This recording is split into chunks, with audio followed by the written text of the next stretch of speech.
Paz do Senhor a todos, boa noite, meus queridos alunos, Deus abençoe vocês. Estamos mais em uma aula da matéria Religião Islâmica, Introdução ao Islamismo.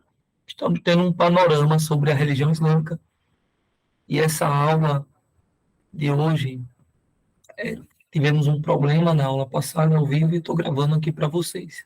De antemão peço mil desculpas, mas vamos lá. Eu gostaria de começar falando que Deus é bom, né?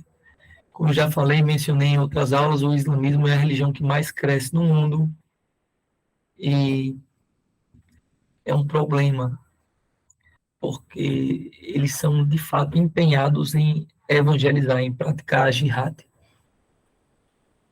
Eu gostaria de destacar alguns pontos nessa aula de hoje, como predestinação, a ideia do sobrenatural e o místico, e também gostaria de falar sobre a questão da humanidade e a salvação, como o Islã vê todas essas coisas.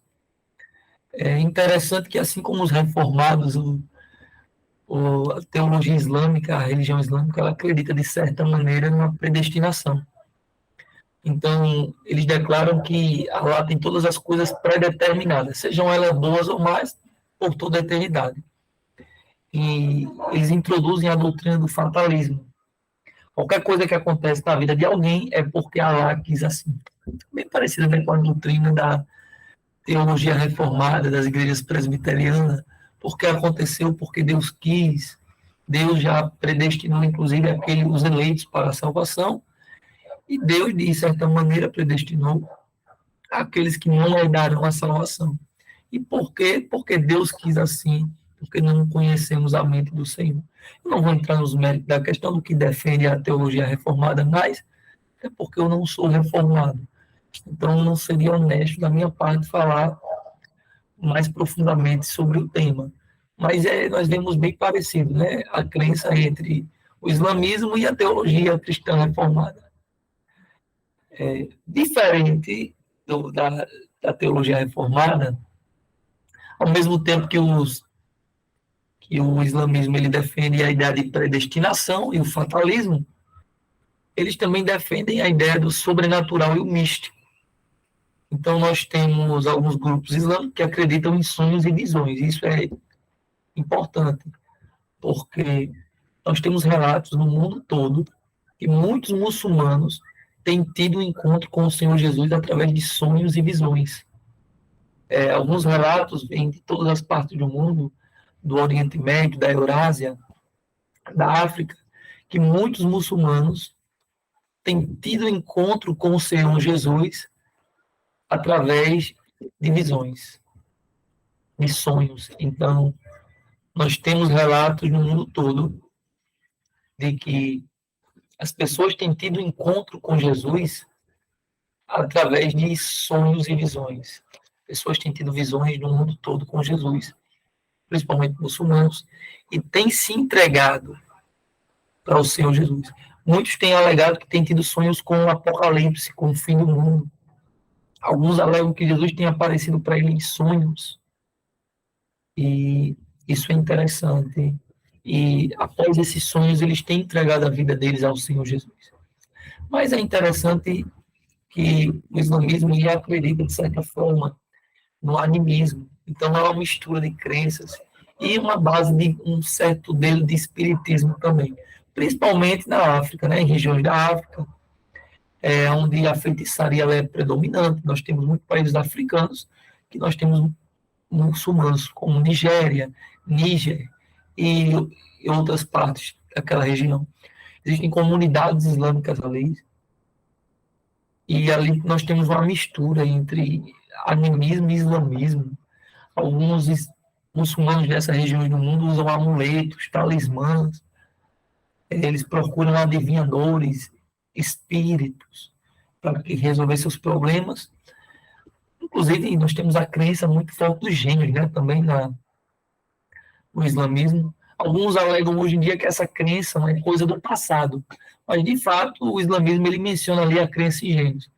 E para você que gostava de assistir desenhos, nos lembra o desenho do Aladim, né, que tinha lá o Aladim, a Jasmine nós temos a figura dos sultões e nós temos lá o gênio, né?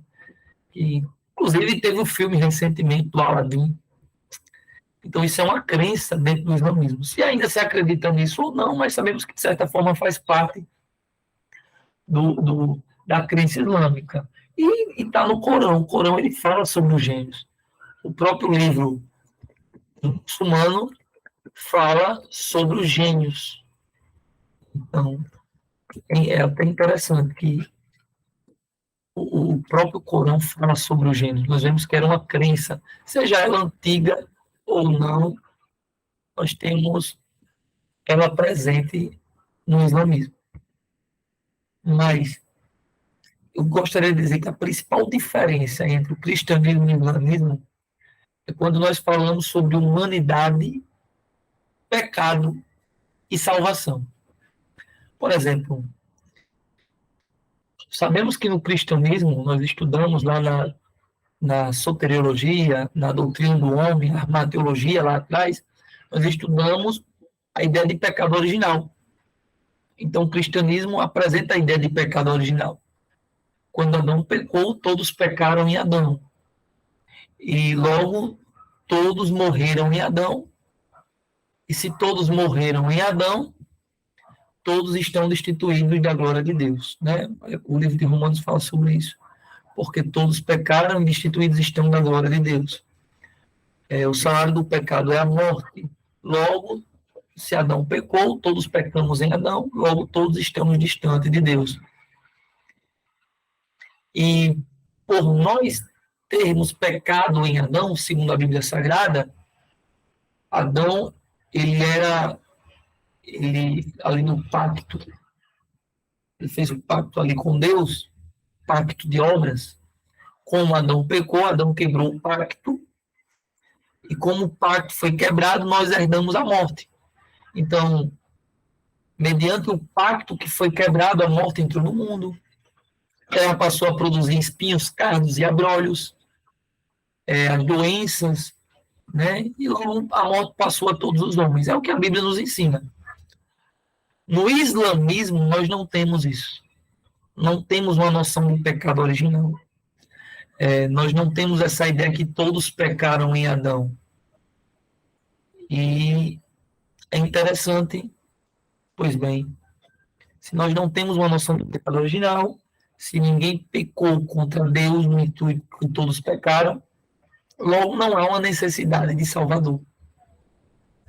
Quando nós olhamos segundo a Bíblia Sagrada, nós vemos que ninguém poderia pagar pelos nossos pecados, porque nem Adão, que foi feito alma vivente, ele conseguiu estar de pé diante de Deus, né? Podemos dizer assim, usar essa expressão.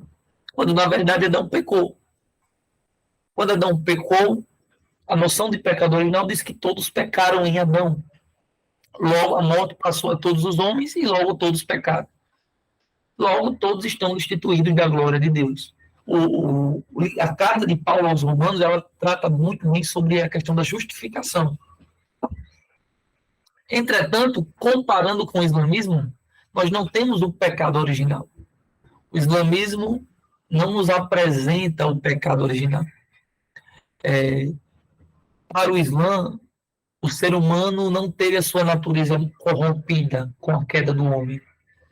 Entretanto, é ensinado que o ser humano, quando ele foi criado, ele é dotado de uma certa fragilidade e ele é conduzido ao erro. Logo, para a cultura islâmica, para a religião islâmica, o ser humano ele é uma espécie de pecador impulsionado. Então, assim, é mediante as ações dele, que são pessoais e equivocadas. Como se diz? No islamismo, o ser humano ele é pecador porque ele peca. No cristianismo, com a doutrina do pecado original, nós pecamos justamente porque somos pecadores. Nós invertemos a ordem dos fatores e aqui logo alteramos o resultado. Então, para o Islã, o ser humano ele é pecador porque ele peca. Ele tem uma certa impulsão para o pecado, e isso é sempre motivado por algo pessoal, por uma noção equivocada, por uma direção equivocada. Entretanto, Segundo a doutrina bíblica do pecado original, todos pecamos em Adão, então todos nós temos a natureza corrompida, porque nós temos a natureza de pecado. Então nós pecamos exatamente porque a nossa natureza é pecaminosa. É o que a Bíblia Sagrada ensina. Pois bem, qual homem consegue viver sem pecar, ao menos um dia? Logo, não existe essa noção de pecado original no Islã. No islamismo, o pecado é uma declaração de blasfêmia a Deus. E cada pecado está ligado a algo pessoal, com uma espécie de ato praticado. Temos também a ideia de boas ações que serão avaliadas perante Allah. Então haverá um contraste entre as boas ações e as más ações. E através da boa ação, das obras, o ser humano pode ganhar o perdão de Allah. No cristianismo nós não temos isso. Nós não somos justificados por nós mesmos, mas nós somos justificados mediante o sacrifício de Cristo.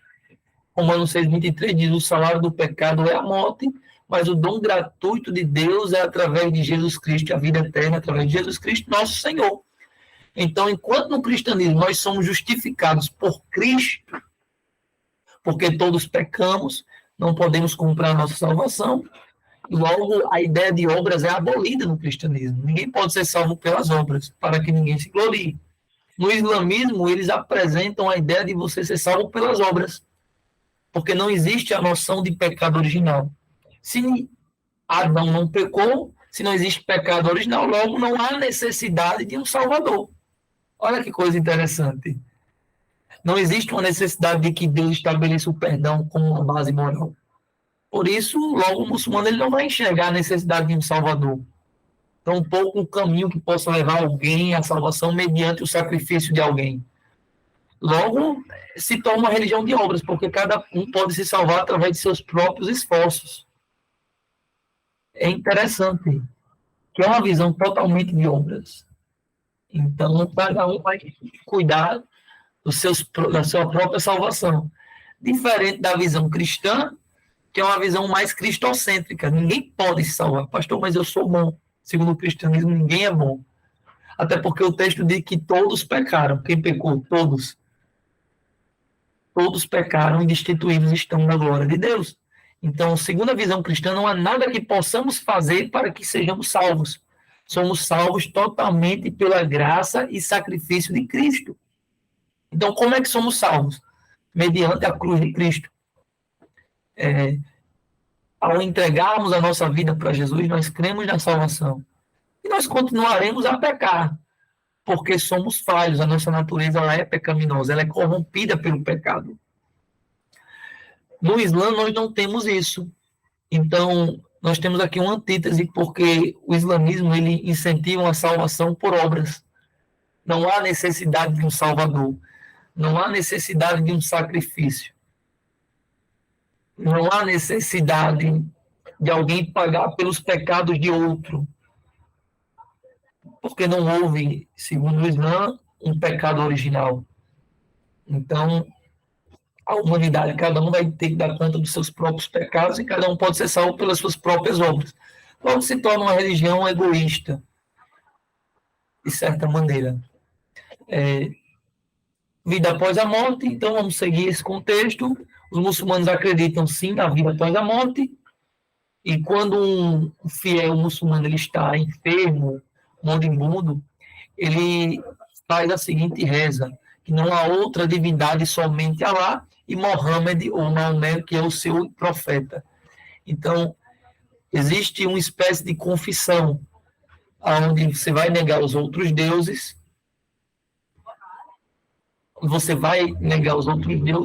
e você vai confessar o Deus Allah como seu único Deus e Maomé como seu único profeta, né? Até porque o islamismo diz que Maomé é a última revelação de Deus para a humanidade. Então, é como se eles fizessem na hora da morte uma espécie de extrema unção ali, uma última confissão de fé que vai dar ao fiel as portas do céu. E ali é uma oração pelo falecido. E logo, como não há o conceito de pecado original, não há o conceito de sacrifício, de expiação, o esforço para a salvação do islamismo é algo pessoal, então eles investem na jihad, que é a guerra santa, que é uma espécie de combate por esforço. A própria vida do Maomé, como já falamos nas aulas passadas, é ele fazendo a guerra, né, suas guerras, ele implementando a jihad, ele promovendo essas batalhas sangrentas e as pessoas se convertendo através da guerra, né? A jihad é um esforço individual e coletivo ao mesmo tempo para dar vitória aos muçulmanos. Através da jihad, eles tentam eliminar a exploração, corrupção, desigualdade, arbitrariedades e todo tipo de conflito entre nações. É complicado falar sobre o tema mais aprofundado. A jihad na prática, a jihad na prática é complicado porque se torna uma espécie de extremismo. Nós temos aí, por esses anos, grupos fundamentalistas islâmicos como Boko Haram, Estado Islâmico, a antiga Al-Qaeda, né? E pessoas têm morrido, cristãos, judeus, hinduístas, muçulmanos. O islamismo não é uma religião que quer te converter através da palavra de Deus. Eles querem te converter através da guerra, através do sangue.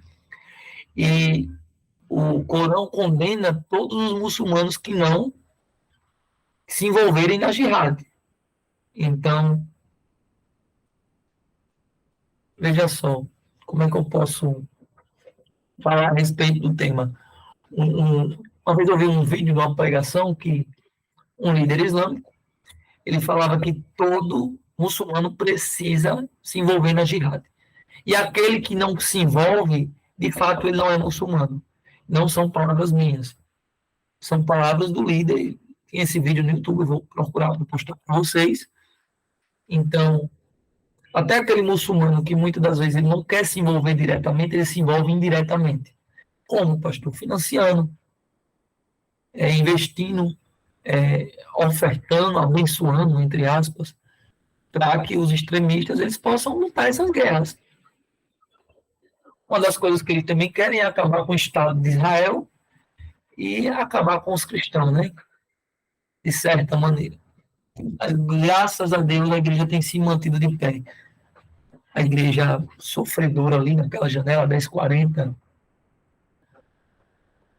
E, pastor, o que devemos proceder perante isso? Devemos orar para que Deus venha converter os muçulmanos e orar para que Deus levante missionários e a igreja ela venha ter uma visão missionária para que ela possa estar enviando. E o problema aqui, eu queria até abrir um leque aqui, aspas, a igreja brasileira é muito focada nos templos. A igreja brasileira não se importa tanto com missões. Devemos orar para que Deus envie missionários, que Deus levante missionários, que Deus levante mantenedores para as missões, para que nós possamos atingir o islamismo. E dessa maneira até frear o crescimento do Islã. Quando os cristãos, por exemplo, questionam os muçulmanos sobre essa questão de violência, né, está propagada no mundo todo. Tem pessoas que até têm medo de muçulmanos. Né? Aí já generaliza, de certa forma, principalmente aqui no Ocidente. É interessante que quando nós questionamos eles, alguns vão dizer que a violência não é admitida no Islã e que isso é uma prática, um abuso político de grupos extremistas. Mas em muitos casos, quanto à contraposição desses grupos, escutamos as razões dos extremistas. E o que é mencionado por eles? Que a própria palavra jihad, né, já trata sobre uma guerra santa. E alguns citam até a Bíblia, dizendo que o próprio Paulo pregou, ele disse, combati o bom combate, salvei a carreira, guardei a fé. 2 Timóteo 2, 2 Timóteo 4, 7, essa palavra jihad significa bom combate. Então, eles fazem aqui uma inversão, eles colocam boa jihad, que é de certa forma, né? Há um trocadilho aqui de palavras. E eles colocam a ênfase que se faz necessário combater com esforço. Só que, na verdade, Paulo está falando da batalha dos cristãos, que é a boa batalha, a batalha do evangelho, a batalha do dia a dia, a batalha da propagação da palavra. Só que eles levam isso ao pé da letra, né? Então, olha, Paulo combateu lá a boa batalha, e eles entendem como batalha mesmo isso aqui. Existem muitas diferenças, né, entre o islamismo e o cristianismo, mas podemos entender o conteúdo doutrinário. Primeiramente, pessoal, o Corão não é a Bíblia não é o Corão. Então, pastor, mas a Bíblia, precisamos entender que o livro sagrado dos muçulmanos não é a Bíblia, é o Corão. Eu sei que existem contradições, alguns muçulmanos vão negar, mas no final nem eles conseguem explicar, essa é a verdade. Mas eu gostaria de falar que precisamos, a igreja brasileira precisa mudar a mentalidade. E quando eu falo assim, começa com você precisa mudar a mentalidade.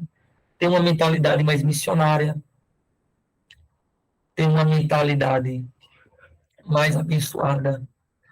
A igreja brasileira é uma igreja um pouco avarenta, ela não gosta de ofertar na vida de missionários, na vida de pastores. Eu não estou falando daqueles só dos tempos, mas daqueles que estão na obra. Se possível, adote um missionário na sua igreja, adote um missionário que vá ao islamismo, que vá às religiões islâmicas, aos muçulmanos. É complicado porque a gente termina falando sobre missões, e missões no Brasil, a igreja brasileira ela é uma igreja muito miojo. Não todos, né, mas em sua maioria, o que é o miojo? É aquilo de sempre. 2 minutos está pronto, estou com fome. Fazer arroz dá trabalho, macarrão dá trabalho, feijão, carne dá trabalho, mas o miojo é 2 minutos. Bota ali, está pronto. A igreja brasileira, eu, conversando com alguns missionários, inclusive da Jocum, que eu tive a oportunidade de estar lá, do projeto Cuzorá, da missionária Vanessa, que deu um curso aqui também.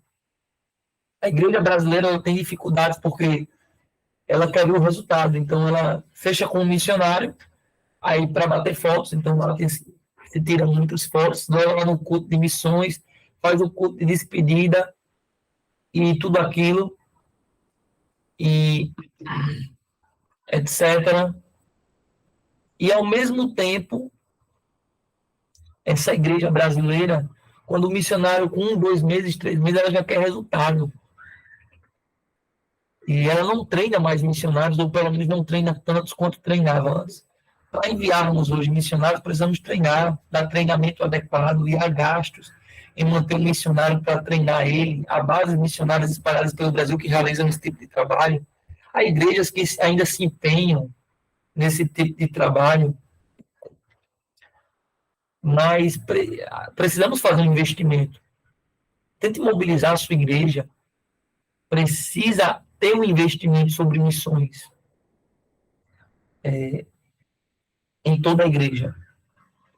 Precisa uma mobilização, precisa ter um investimento, precisa destinar uma parte do que arrecada a igreja para missões, que é uma coisa que as igrejas têm esquecido. Eu sempre falo que muitas igrejas elas fazem até culto de missões, quando na verdade elas não fazem missões. O dinheiro de missões é desviado, o dinheiro não chega na mão de missionários, se chega, chega uma parte. E a igreja brasileira é como se ela não se importasse mais tanto com missões. É uma igreja que ela vive mais baseada nos estados. Aquelas igrejas que alegam fazer missões, elas até fazem culto de despedida dos missionários, mas depois que os missionários são enviados para o campo, eles são abandonados. Então precisamos ter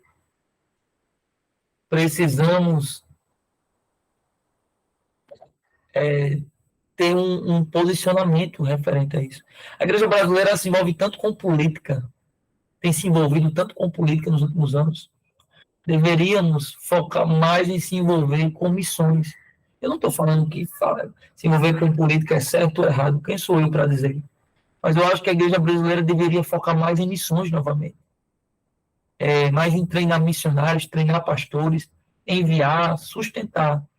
E para isso tem que haver toda uma mobilização em todas as áreas. Então, assim, que Deus levante homens e mulheres de Deus, que a chama das missões arda no coração, para que eles sejam enviados. para que a gente possa mobilizar. Eu quero fazer parte de uma geração que está se levantando e que tem um foco no reino de Deus. Amém, pessoal? De antemão, a aula de hoje haverá um trabalho para vocês fazerem, há um questionário para vocês responderem, e esse questionário ele vale 2 pontos. Então, esse questionário aí, esse teste 1,